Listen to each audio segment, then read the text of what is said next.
Programs regularly shown on PPMtv at this time will not be seen tonight, so that we might bring you the following special presentation. Live from the studios of PPMtv, it's the 2019 Inspiration Awards.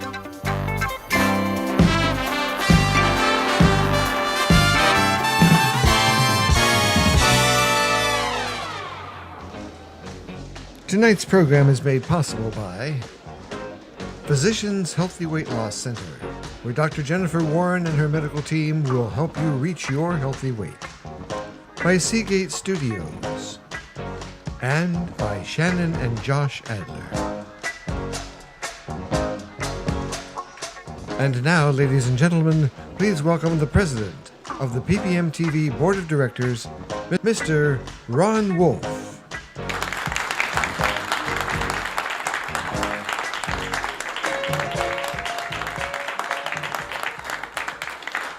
Good evening, everyone.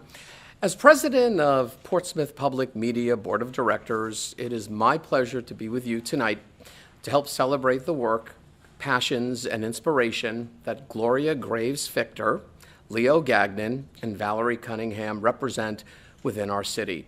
The very nature and commitment and dedication is at the core of their work and so very worthy of our collective appreciation. Tonight marks the 5th annual PPMtv Inspiration Awards event. I can't believe it, 5 years. If this is your first time joining us, you're in for a real treat. Just ask our previous award winners, many who are participating tonight. PPMtv presents the Inspiration Awards each year, bringing to light the spirit of connection our community members offer to our residents in such selfless ways. PPMtv is your connection to the community, a vehicle through which local voices can be heard and local stories can be told. Run mostly through the skill and dedication of the volunteers here. PPMtv has been established to help answer the question, what's your story? And I would encourage everyone to become involved in the magical world of visual storytelling through the expertise and resources that PPMtv has to offer. As a member of PPMtv, you are supporting local voices, local stories, much like the stories of Gloria, Leo, and Valerie. On behalf of all of us here at PPMtv, we are truly grateful to have this opportunity to celebrate those who make such an impact mark on our community and our lives.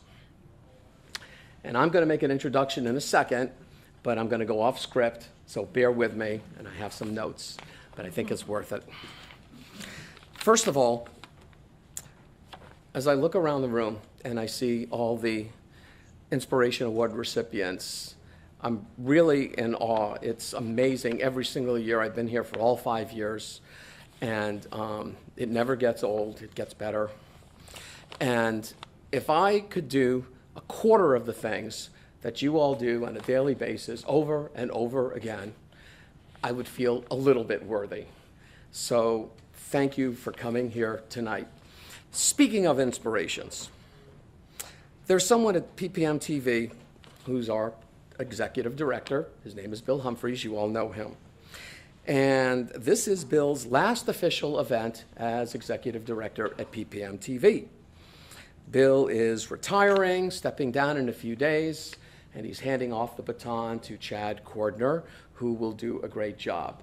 But tonight, or at least for just right now, this is a little bit about Bill. Bill really is synonymous with PPMtv. Since the beginning, he has been here, and he hasn't just seen it all, he's done it all. I mean, the Inspiration Awards, there would be none without Bill, I promise you that. Some wacky person on the board said, let's do something like this. And I think it's a great event, I really do. And Bill said, okay, and he did it, and it's such an incredible event, it really is. So many other events, Christmas Live, the Christmas Parade, on and on and on and on. But he has been an inspiration to everyone involved, students. Portsmouth High School students who come here every weekday to do the Clipper News Report, who are being taught and mentored by Bill, and what a master teacher he is, and that will be something that they will value for the rest of their lives. I wish I could have been taught by Bill when I was in high school. I had to wait till college for that. Members, volunteers, producers, everyone who is involved in putting a TV show together, and let me tell you, it is not an easy thing to do. And Bill, he's so creative, he knows all the technical stuff, he's so supportive, he's won Emmy Awards, all kinds of different awards. So everyone who's been involved with putting a show together really understands the value that Bill has offered through the years. So I want to wish, representing the board and everyone at PPMtv, really the very best to Bill, his wife, his family, and we hope even in retirement that Bill will continue to be a big part of PPMtv. Trying to convince him to get on the board. No pressure, Bill. But either way, I know Bill will be involved because Bill really is PPMtv. So without further ado, I'd like to welcome the Executive Director of PPMtv, Bill Humphries.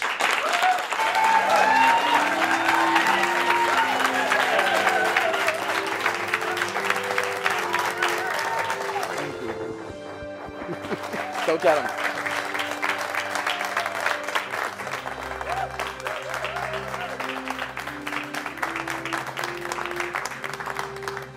Ah, shucks. I read this teleprompter material probably 5 times yesterday and probably 3 times today so that I wouldn't get up here and be a blubbering idiot. But my blubbers are well-founded. My father was a blubberer. And I'm afraid I don't think there's any chance of getting away from it. So I'm going to try my best. Ready? Good evening. Thank you. And welcome. It's our great pleasure to host all of you here this evening tonight, which has been 5 years in the making. Oh, my God. And tonight we celebrate 3 exceptional people who have quietly and profoundly made our community a stronger and more vibrant place to live. The 3 of you have, where are you? The 3 of you have discovered the definition of inspiration. And we are privileged to be able to tell just a small portion of your stories tonight at the awards. As a way to show our gratitude for the effect that each of you have so selflessly, don't ever write that word. Don't ever write that into an introductory speech. We should have selflessly made in the lives of so many people. So we want to thank you very much.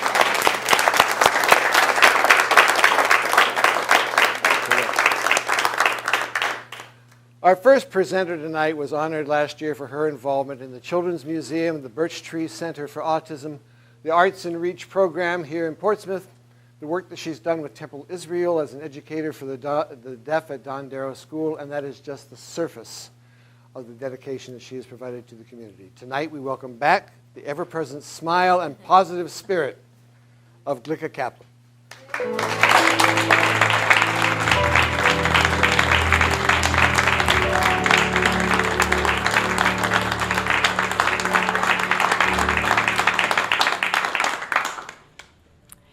Tonight we offer the child in all of us an opportunity to celebrate.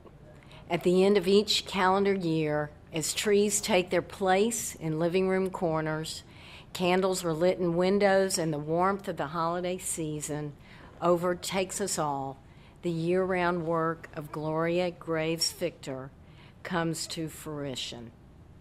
Gloria founded Seco Santa in 2009 as she personally drove and delivered gently used toys to families in our area who were in need.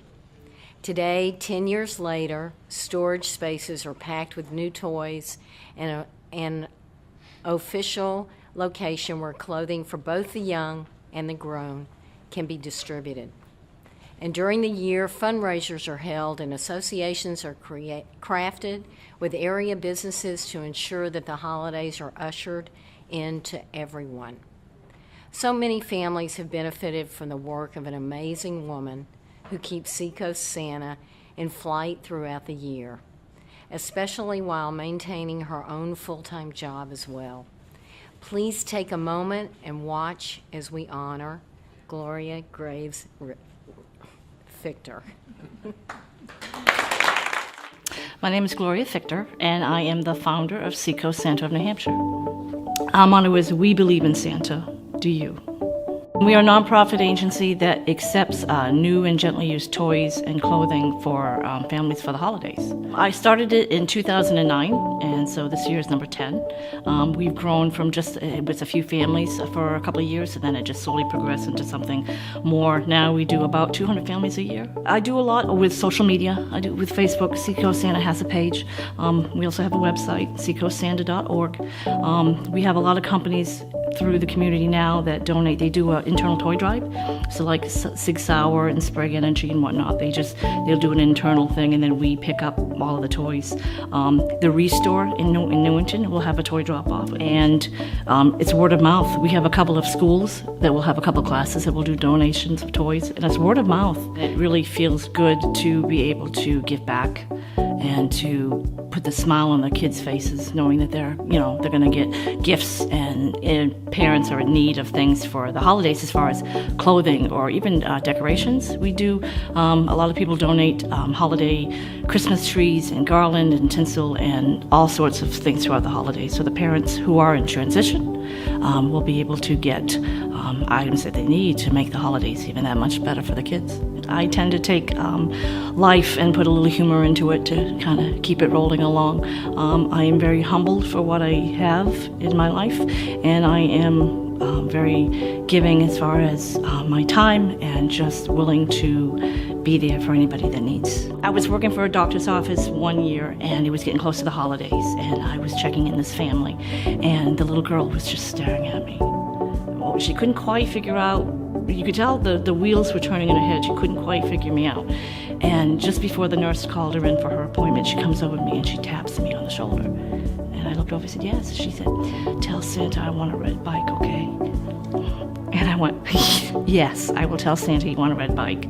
So when the mother came back to collect her code and whatnot, I went to write on her receipt, for her copay, and I put, "Emma wants a red bike." And she was mortified when she saw the receipt, and I went, "Just get her the red bike. We'll be all set."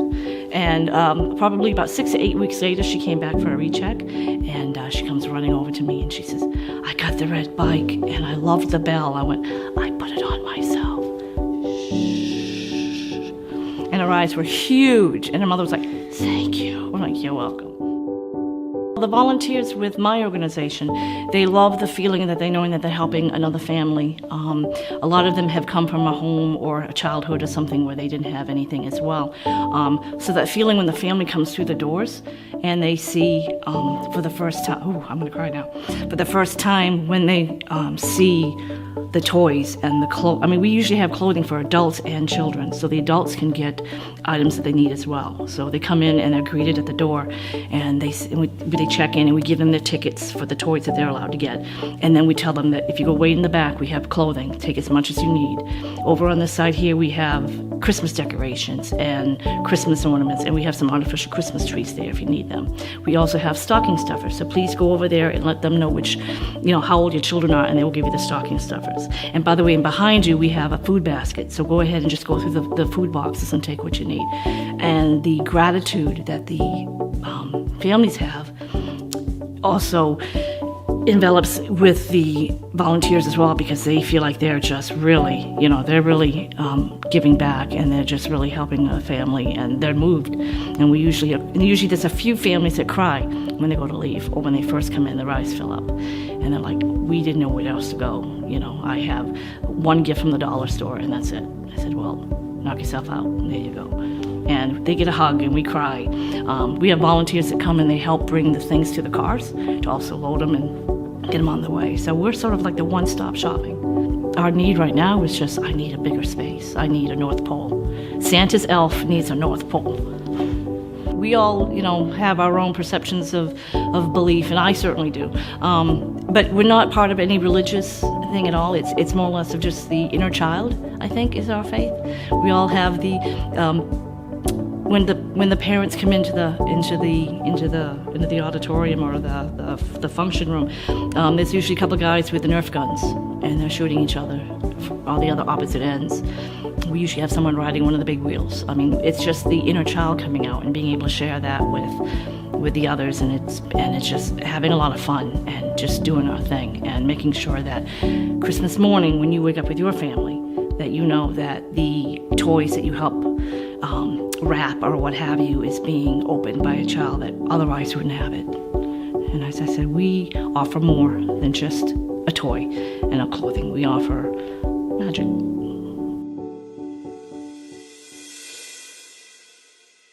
Ladies and gentlemen, please welcome Gloria Graves-Fichter.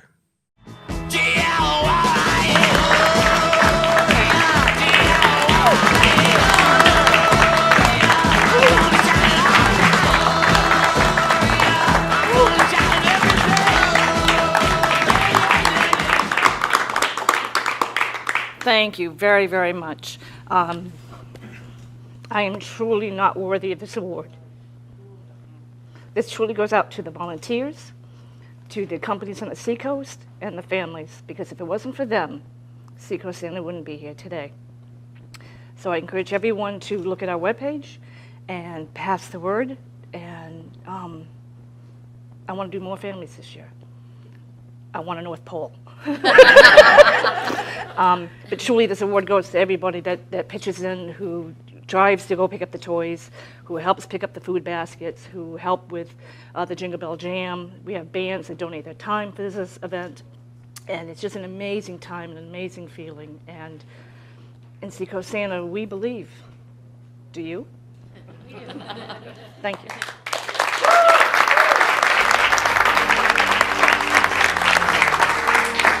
Happy retirement.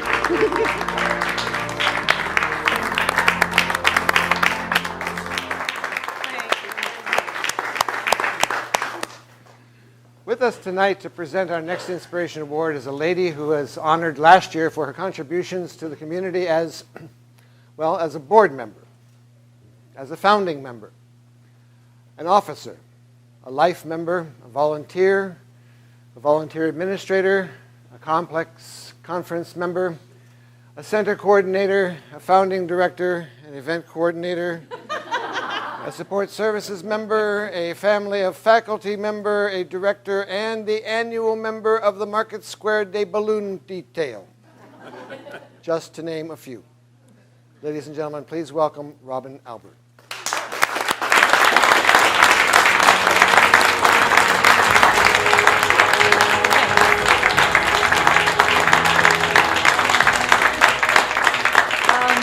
I am really happy to say that I have known Leo and Lori for 12 or 13 years. We were very close neighbors, as in my husband and I lived here and they lived here. That was about how close it was. They are both an inspiration. They always have been, but tonight is about Leo. Possessing the true meaning of dedication and compassion has instilled in Leo Gagnon the qualities that make him an inspiration. His passion has resulted in his service on multiple committees and boards, including Pro-Portsmouth and Portsmouth Listens, the Workforce Housing Coalition, Leadership Seacoast, the Rockingham Planning Commission, Taste of the Nation, No Kid Hungry, and Leo is currently president-elect of the Portsmouth Rotary Club. Leo operates from a place of yes, anything is possible. Leo's often the person to present an idea that's untraditional or out of the box, but once he makes a commitment, he is deeply devoted to everything he commits to. In his free time, you'll find Leo at road races, running, or paddling to the Isle of Shoals, but not for himself, because it's usually for money for charity.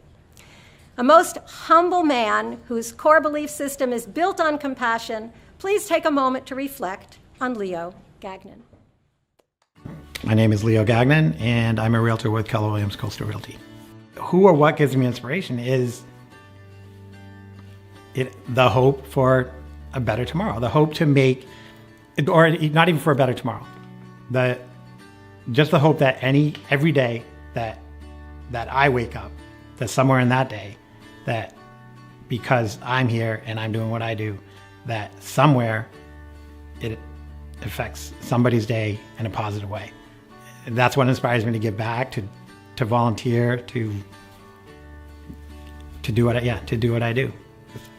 I was born and raised in Newburyport, Mass, and one of my uncles was very involved in Rotary, so I knew of Rotary enough to investigate it as I became older. And my wife and I used to just volunteer for the Thanksgiving Day meals, and we would do the deliveries. So you go around to Feaster apartments, Marges, and all that, and deliver meals. And there's because both of our parents at the time hers were in upstate New York and mine were down in Florida. So she and I didn't have traditional Thanksgiving obligations. So we were like, well, what's our Thanksgiving? What's our Thanksgiving tradition going to be? And it turned into we're going to be delivering meals. And then we did that for 3 or 4 years. And then I was like, why am I not more involved in Rotary? And then that's what got me to join. I remember my wife and I, this one little old man, we stopped in this 1-bedroom apartment, and we had been delayed to get to him. And he's sitting at his table with a hungry man, turkey dinner in front of him. And we knock, and he just said, come in. He's at his table, has the football game on, his little black and white TV. And he just said, come in. And he looks up at us and he's like, I didn't think you were coming. And it was just that just broke our heart, and then it was just oh buddy, and then we engaged and had a little conversation with him. And then, we left fulfilled, and, he had a smile on his face and felt, warm because we spent some time with him. But we try to emphasize to our volunteer drivers, it's don't just drop a meal. It might be the only social interaction these people have this week or in the last month. So embrace it, take some time with them. There's no rush. You might have 12 meals to deliver, during lunchtime.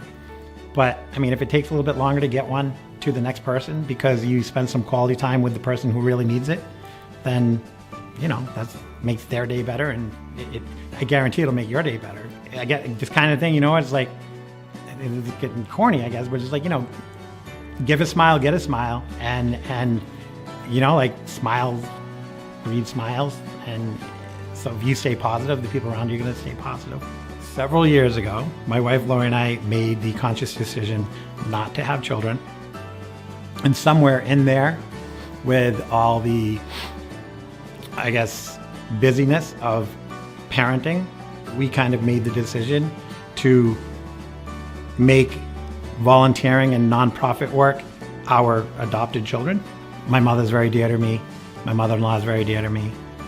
And if I say family and friends, my wife and I, again, over the years, for some reason, we've taken on this parental role to a lot of the younger people that were in the industry while I was in the hospitality industry. And we've held on to that. And it's important to us to keep that family relationship with people who aren't necessarily our family. We're very privileged being here where we live, having the opportunities that we're surrounded by. One of Rotary's motto is service above self. So it's just that, that the community is a larger whole, and it needs the individuals. There's just something fulfilling about volunteering. I think so many times we look at the big fix, and I guess that's the thing. Is volunteering allows you to make the little fixes at a time just by contributing and being there for people. Ladies and gentlemen, please welcome Leo Gagnon.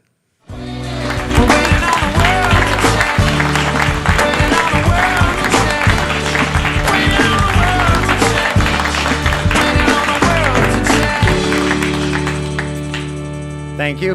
I'm very humbled by this. It's interesting, as I read the bios of the other two recipients, they both founded something. I just grab onto something somebody else has already created and kind of run with it. So I'm absolutely humbled by that. We were not given the liberty of teleprompter. But if I could steal, if I can read quickly, if I can steal 30 seconds, this kind of embraces the whole attitude of this inspiration and giving. And I think some people will be familiar with the starfish story. And if I can read quickly through that, if I have that time. So it starts as, a young girl was walking along a beach upon which thousands of starfish had been washed up during a terrible storm. When she came to each starfish, she would pick it up and throw it back into the ocean. People watched her with amusement. She had been doing this for some time when a man approached her and said, "Little girl, why are you doing this? Look at this beach. You can't save all these starfish. You can't begin to make a difference." The girl seemed crushed, suddenly deflated, but after a few moments, she bent down, picked up another starfish, and hurled it as far as she could into the ocean. Then she looked up at the man and replied, "Well, I made a difference to that one." The old man looked at the girl inquisitively and thought about what she had done. Excuse me. And said, inspired, he joined the little girl in throwing starfish back into the sea. Soon others joined, and all the starfish were saved. Can each of us pick up one starfish? We all make a difference. Thank you.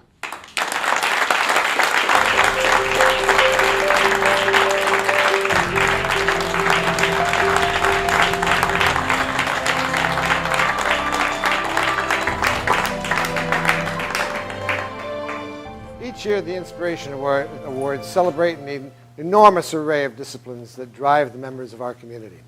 From theater and music to education, from philanthropy to the beautification of surroundings, from local history to human interaction, to improving the lives of our neighbors. There really is no one arena of community spirit that is untouched by the giving and dedicated efforts of those who honor us through their inspiration. As they create milestones that challenge all of us. Tonight, we've reached a milestone of sorts for ourselves here with the Inspiration Awards. And with us as evidence are those with us tonight as evidence are those that have been recognized over the past 5 years for their own silent contributions to our community. Let's take just a moment here to acknowledge them once again.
I promise I wouldn't do this, but could you, those of you that are here, could you stand just for a moment? Come on, Corinne.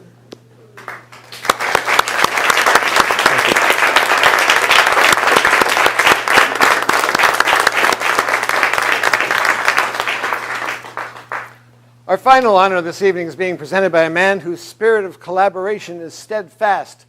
Last year, he was honored right here for continually seeking new opportunities through which artists of all genres can be connected. Tonight, he brings his encouraging, inclusive, and prolific nature back to our stage. Please welcome Mr. Guy Capisalatro III.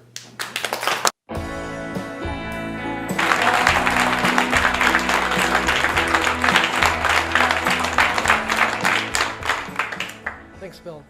Not often do you find in one person the qualities of compassion and inspiration that make up Valerie Cunningham. She is an historic preservationist, founder of the Portsmouth Black Heritage Trail, co-founder of the New Hampshire Women's Heritage Trail, an independent researcher, writer, and lecturer. Valerie is also a published author and recipient of the Restore America Hero Award from the National Trust for Historic Preservation. She was named Citizen of the Year by the Greater Portsmouth Chamber of Commerce and recognized at the New Hampshire Humanities Council's 40 Over 40 Gala, honoring notable writers, filmmakers, teachers, volunteers, civic leaders, philanthropists, and scholars who have vastly enriched human understanding. A lifelong resident of Portsmouth, Valerie has tirelessly inspired, led, motivated, and changed the community for the better in so many ways. Because of Valerie Cunningham, both residents and visitors are enriched through an honest understanding of our history, making us a better, stronger, and more compassionate community today. I'm Valerie Cunningham. I presently am the coordinator of Sankofa Tours, guided tours for the Black Heritage Trail of New Hampshire. And I also take recommendations and requests for speakers, for local speakers. Jerry Ann, of course, handles all the big names for our conferences and symposia, but if somebody wants a teacher or a speaker for a classroom, I take care of that and make reservations and schedule the tours. I began doing what I do for the community because my parents and the people that I knew growing up in the church, and the Black Church, People's Baptist Church is where I grew up, and here on the south end of Portsmouth, that's what people did. Everybody was doing something for the community, for either through an organization or just personally. It seemed, that's the way it was. In fact, the Portsmouth itself had that feeling to it for many years, and to a certain extent it still does. So I think it came naturally. But I also was growing up during the civil rights movement in the 50s, and that's what really put the fire under my feet, I guess, because as I was watching things happening in Selma and those places, I was wondering about the history right here and curious. The African burying ground has been there. We knew it was there. Many people who read Portsmouth history books knew that at some time there had been in the area of Chestnut Street a so-called Negro burying ground. When the Black Heritage Trail was founded in 1995, one of our first sites, in fact, our first site was the Negro burying ground. And we put a plaque on the building on the corner that people walked by all the time. But it wasn't until 2003, 8 years later, when the city just accidentally opened up a street and found some coffins, and then everybody said, oh wow, there was a burial ground here, so now it's real. Just one little area was opened up because there was a leaking sewer line there. So they went in to repair that, and that's when they hit the coffins. There were 8 coffins just in that one space that had been damaged. And that's why they were removed and had to be reburied later. There were 5 more coffins that they could see that are still there, but they were not damaged, and therefore they were not moved. And that's just in one space. They didn't go and dig up the whole street looking for more coffins because we didn't want them to do that.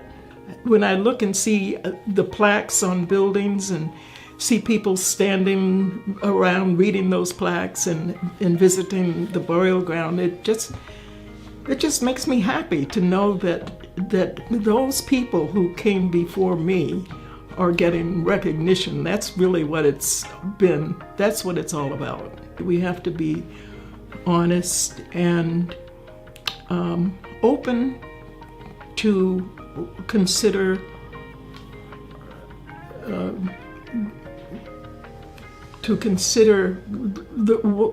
consider what happened. Whether it's, I don't know, I don't like to categorize history as good or bad because it is what it is. But sometimes it can be difficult to accept things that have happened in the past, but we must. We have to face it and say, well, that happened. Now, how does that affect us? And how should we be reacting to it now? But even there, I think maybe honesty and you've got to be willing to take some chances, because I've certainly had people say to me, you can't do that here, or don't say that because somebody will be offended, or no. My mother actually truly did inspire me. She was a tough woman. She was tough to get along with. We were not best friends. But we had deep love for each other. And it was she who gets a lot of credit or blame for me doing what I do, because she, I think, enforced indirectly. I don't think she sat down and said, I'm going to make her love history. It was the way she told stories about the family stories and the things that she knew or the things that she observed in life that made me curious about other people's stories and connecting all of this together to see how it works. And so Dad was too busy working to do all that, but he certainly was my hero. The night is beautiful, and so the faces of my people.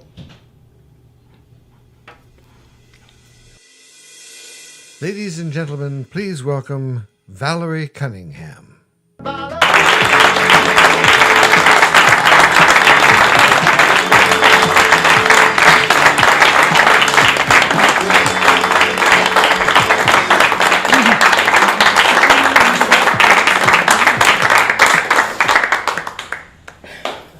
Well, I think I have already said enough, but I just want you to know I see so many people here who have inspired me over the years. And I get my inspiration from the Black community, from our non-Black allies, and from my family. And that's where it is. Thank you.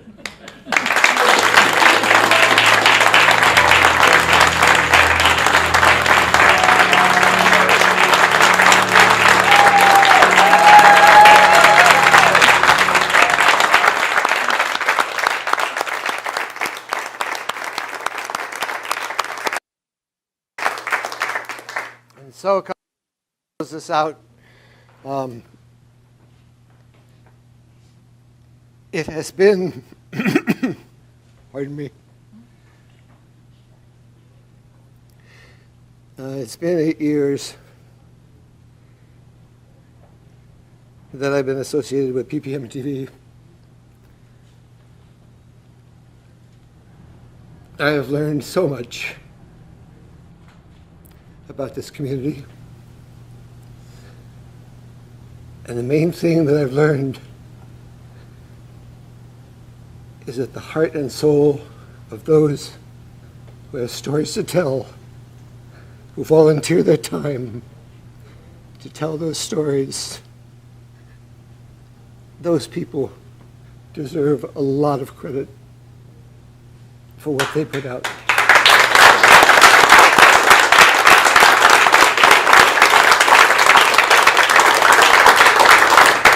If it were not for them, this place would not exist. So I thank all of you, Sherry Bach in particular, who has made my job miserably wonderful. Thank you.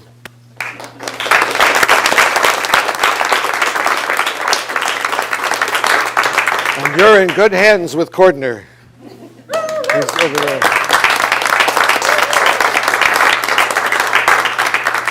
PPMtv is honored to acknowledge these three incredible individuals for the contributions they've made toward enriching our lives and our community. Thank you, Gloria. Thank you, Leo. Thank you, Valerie. Thank you for the inspiration you have offered each of us in your own way. And thank you in advance for all of those that you will inspire in the years to come. On behalf of the PPMtv board, members and staff, I thank you for being with us at home and here in the studio and joining us in this celebration. We wish you all a wonderful good night. Thank you.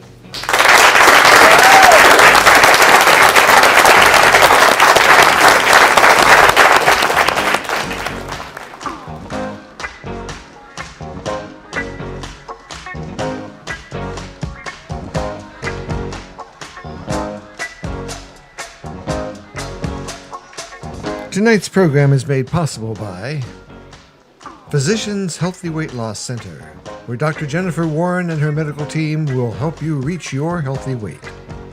By Seagate Studios. And by Shannon and Josh Adler.